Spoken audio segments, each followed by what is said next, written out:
திருச்சிற்றம்பலம். பாலுந்தளி தேனும் பாகும் பருப்பும் இவை நாளும் கலந்துனக்கு நான் தருவேன். கோலம் செய் துங்கக் கரிமுகத்து தூமணியே நீ எனக்கு சங்கத்தமிழ் மூன்றும் தா. வந்த வினையும் வருகின்ற வல்வினையும் கந்தன் என்று சொல்ல கலங்கிடுமே. செந்தில் நகர் சேவகாய் என்று திருநீறு அணிவோருக்கு மேவ வராதே வினை. திருச்சிற்றம்பலம். அருட்பெருஞ்சோதி அருட்பெருஞ்சோதி தனிப்பெருங்கருணை அருட்பெருஞ்சோதி. எல்லாம் செயல்கூடும் என்னானை அம்பலத்தே எல்லாம் வல்லான் தனையே ஏத்து. வள்ளலார் சும்மா இருக்கும் சுகம்.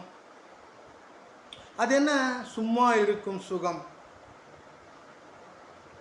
ஒரு வேலையும் செய்யாமல் உடம்பை சும்மா வைத்திருக்க முடியும். அதுபோல ஒரு வார்த்தையும் பேசாமல் வாயையும் சும்மா வைத்திருக்க முடியும். ஆனால் எந்த நேரத்திலும் எதையாவது நினைத்து கொண்டிருக்கும் மனதை சும்மா வைத்திருக்க யாராலும் முடியாது. வள்ளலார் சொல்றார், இன்று வருமோ நாளைக்கே வருமோ அல்லது மற்றென்று வருமோ அறியேன் என்கோவே துன்றுமல வெம்மாயற்று வெளிக்குள் வெளிகிடந்து சும்மா இருக்கும் சுகம். அதான் சும்மா இருக்கும் சுகம்.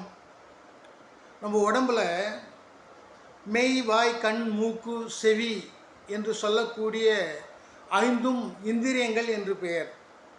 இதன் மூலம் சுவை, ஒளி, ஊறு, ஓசை, நாற்றம் என்று சொல்லக்கூடிய 5 விதமான உணர்வுகளை நாம் அனுபவிக்கிறோம். அதுக்கப்புறம் 4 இருக்குது. அதுக்கு அந்தகரணங்கள் என்று பேர்.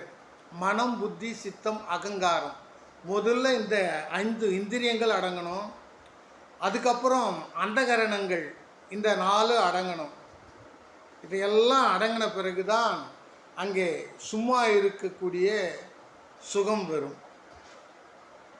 அன்புடன் மகிழ்வித்து மகிழும் ஈசன் மகன் வாழ்க வளமுடன் வாழும் நாள் வரை. நன்றி, வணக்கம்.